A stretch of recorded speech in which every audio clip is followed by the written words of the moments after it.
아내들이여 남편부터 변화시켜라. 요즘 젊은 세대들이야 맞벌이가 흔하지만 나이 든 세대에서 아내는 집에서 살림을 하는 경우가 많다. 나이와 상관없이 별도의 직업을 갖고 있지 않은 전업주부들은 어떻게 해야 부자로 살 수 있을까? 투자 공부를 열심히 하면 부자가 될 수 있을까?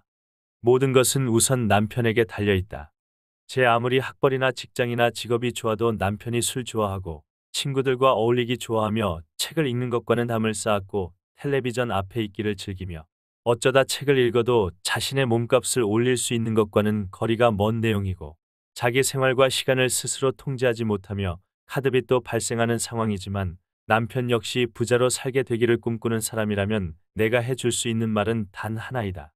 그 남편의 대갈통 속에 들어있는 생각과 행동을 바꾸지 못할 것 같다면 가난한 생활과 일찍부터 친해지던지 아니면 일찌감치 헤어져라. 내가 대갈통이라고 하는 이유는 그게 가족을 책임지려는 사내 새끼의 머리통이라고는 도저히 생각되지 않기 때문이다. 빠르면 빠를수록 좋다. 애가 아직 없다면 더더욱. 그렇다. 나는 여자들이 싹이 노란 남자들을 왜들 그렇게 끼고 사는지 모르겠다.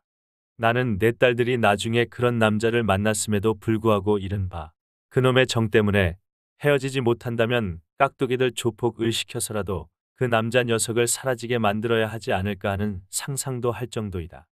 특히나 내가 도저히 이해가 되지 않는 것은 남편이 대기업에 들어갔다고 해서 혹은 자격증이나 면허증 소지자라고 해서 혹은 전문 직업인이나 기술자라고 해서 자기 부부의 삶은 평생 안정될 것이라고 믿는 아내들의 아둔함이다. 이 세상이 경쟁사회라는 것을 뻔히 경험하였을 텐데도 일단 이 사회에 발을 들여놓고 자리를 잡으면 그 위치가 평생 보장되는 것이므로 알뜰살뜰 절약하는 태도만 가진다면 살아가는 데 있어 큰 어려움은 없으려니 생각한다는 말이다. 특히 남편의 학벌이 비교적 괜찮고 직장도 번듯하다면 더더욱 그렇게 믿는 경향이 강하다.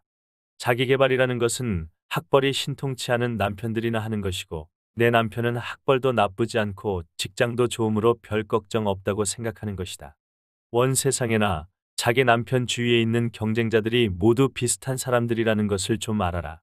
그러다가 이런저런 이유로 경제적 압박을 받기 시작하거나 남편이 직장을 그만두거나 아파트 값이라도 크게 오르면 그때서야 정신을 번쩍 차리고는 일단은 돈을 벌어야겠다는 생각에 사로잡혀 부동산이나 주식에 관심을 갖는다. 솔직히 말해서 나는 나에게 메일을 보내는 30대 후반 이후의 그런 주부들에게는 희망을 갖고 살라는 말도 하지 못한다. 당신 남편이 이 정글 속에서 무능력하게 되어버린 데에는 그들 책임도 있다고 믿기 때문이다. 젊은 아내들이여. 시댁이나 친정이 부자가 전혀 아니라면 내 말을 믿어라. 부자로 살고 싶다면 남편이 적어도 30대 중반까지는 엄청난 노력을 하면서 능력을 배가시켜야 한다. 결혼 전 학벌 따위는 몽땅 무시해라. 대학원이고 나발이고 박사학위고 나발이고 간에 당신 남편이 일하는 곳 주변에 있는 모든 사람들이 당신 남편과 50보 100보의 비슷한 수준의 사람들임을 기억해라. 쉽게 말해서 100명 모두 쟁쟁한 학벌 소유자일 때 당신 남편이 그들과 비슷한 학벌을 갖고 있다는 사실은 그 집단 내에서는 정말 개뿔도 아니라는 사실을 인식하라는 말이다.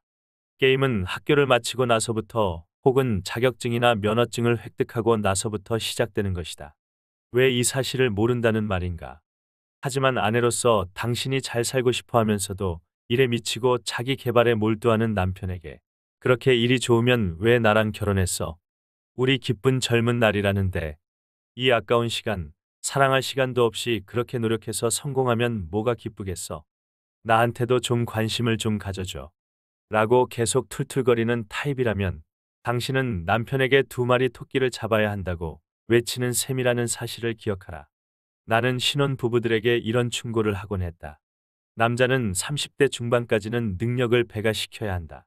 그때까지는 아내가 남편을 홀로 내버려 두어야 하는데 대개는 새콤달콤한 결혼 생활을 기대하기에 남편이 혼자 능력 개발에만 몰두하게 되면 부부가 같이 있는 시간도 얼마 안 되고 대화할 시간도 없으니 이게 사는 거냐고 바가지를 긁기 마련이다. 그러므로 어차피 애를 낳을 예정이라면 빨리 애를 하나 낳고 3년 정도 터울로 하나 더 낳는 것이 좋을 것이다. 그렇게 하면 적어도 5년 동안 아내는 아이 둘을 키우느라고 정신이 없어질 것이다. 물론 그 기간 동안 남편은 아내에게 꽃이나 향수나 손수건이라도 종종 선물하고 생일이나 각종 기념일은 칼같이 챙기면서 카드도 자주 보내고 틈나는 대로 스킨십을 하면서 사랑의 확신을 심어주어야 할 것이다. 이 방법은 아내가 직업을 갖지 않는 경우 유용한데 내가 사용한 방법도 그와 비슷하다. 젊은 아내들이여. 당신이 부자로 살고 싶다면, 아니 적어도 경제적으로 돈 걱정만큼은 안 하면서 살고 싶다면, 아이들에게 남들 하는 것만큼은 해주고 싶다면, 신혼 초부터 바가지를 긁어야 하는 것은 남편의 나태함이고 안이함이며 게으름이다. 당신과 같이 있는 시간과 가족과 함께하는 시간을 늘리라는 요구가 아니라는 말이다. 무조건 공부를 시켜라. 당신 혼자 제 아무리 새벽에 일어나 자기계발과 주식, 부동산 경매 등을 배운다 할지라도 남편이 변화하지 않고 남편의 도움 없이 아내 혼자서 돈을 만들기는 한국적 상황에서 쉬운 것이 아니다.